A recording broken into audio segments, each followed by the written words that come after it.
असुराच्या देवत्वाची कथा. मागील भागात भक्त प्रल्हाद व होलिका दहनाची कथा आपण ऐकली. त्यात शेवटी भक्त प्रल्हाद यांच्या कुळातील एका असुराचा उल्लेख तेथे केला आहे. जो असुर पुढे कोकणात देवत्वास प्राप्त झाला. कोण होता तो असुर? कसा झाला त्याचा देह? भक्त प्रल्हाद यांच्या कुळाचे मूळ पुरुष महर्षी कश्यप व मूळ स्त्री माता दिती होते. त्यांना 2 पुत्र झाले, हिरण्याक्ष व हिरण्यकश्यप. पुढे या कुळाचा संबंध भगवान श्रीहरी विष्णूंच्या 4 अवतारांशी येतो.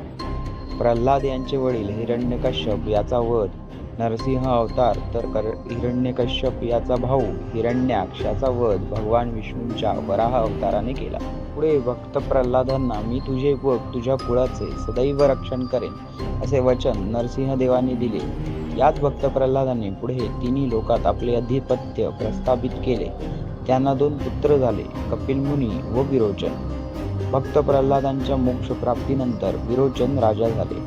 ते अत्यंत न्यायप्रिय व दानवीर होते. त्रिलोकाधिपती झाल्यामुळे देवासुर संग्राम सुरू झाले. परंतु भगवान श्रीहरी विष्णूंच्या अभयदानामुळे विरोचन अजेय होते. त्यामुळे साधूचा वेश धरून इंद्रदेवाने धूर्तपणे दानवीर विरोचन राजाकडून दानात त्यांचे शीर मागितले. दानवीर विरोचनाने आपले शीश कापून दिले. या विरोचन राजानंतर त्यांचा पुत्र बळी असुर राज्याच्या गादीवर आला. हा तोच बळी राजा ज्याला महाबली म्हणून सप्तचिरंजीवींमध्ये स्थान आहे. तो फार न्यायप्रिय, समतावादी, सम्यक वृत्तीचा म्हणून ख्यातीस पावला. त्याचे राज्य अत्यंत सुजलाम सुफलाम होते. त्याने स्वर्गावर अधिपत्य प्रस्थापित केले. त्यामुळे सर्व देव भगवान श्री विष्णूंची करुणा भागू लागले.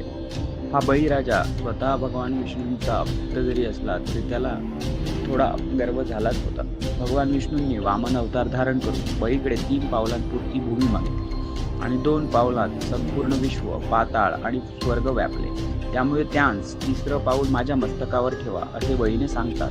त्याच्या या वचनाला जागणाऱ्या वृत्तीमुळे त्यास पाताळात धाडून वामनदेवाने त्यास तेथला राजा केले व चिरंजीवी होण्याचं वरदान दिलं. पुढे बळीराजाचे राज्य त्याचा पुत्र बाणासुराने चालवले. या बाणासुराशी भगवान श्रीकृष्णांचे द्वापरयुगात युद्ध झाले. ते त्याची पुत्री उषा व श्रीकृष्ण यांचा पौत्र अनिरुद्ध यांच्या विवाहावर. बाणासुर अत्यंत मोठा शिवभक्त होता. त्यामुळे त्याला सहस्त्रबाहू होण्याचा वरदान प्राप्त होता. पुढे त्याला याचा गर्व झाला व तो शिवांकडे या सहस्त्रबाहूंच्या योग्य असा प्रतिद्वंद्वी द्या, नाहीतर हे बाहू ओझे आहेत असे म्हणू लागला.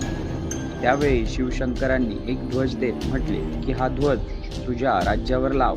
ज्या दिवशी हा पडेल त्या दिवशी समज तुझ्यापेक्षा महाबली बलशाली कुणीतरी तुझ्याशी युद्ध करायला येणार आहे. भगवान शंकरांनी सांगितल्याप्रमाणे श्रीकृष्णांनी बाणासुराच्या राज्यात प्रवेश करताच ध्वजा खाली पडली.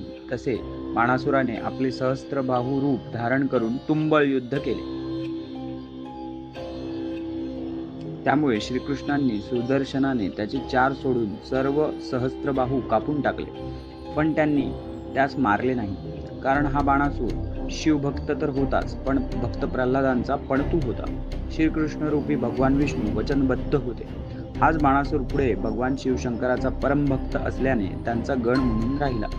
या बाणासुराला एक पुत्र होता, त्याचं नाव शंकासूर. हाच तो शंकासूर भक्त प्रल्हादांचा खापरपणतू पुढे कोकणातील घराघरात ख्यातीस पावला.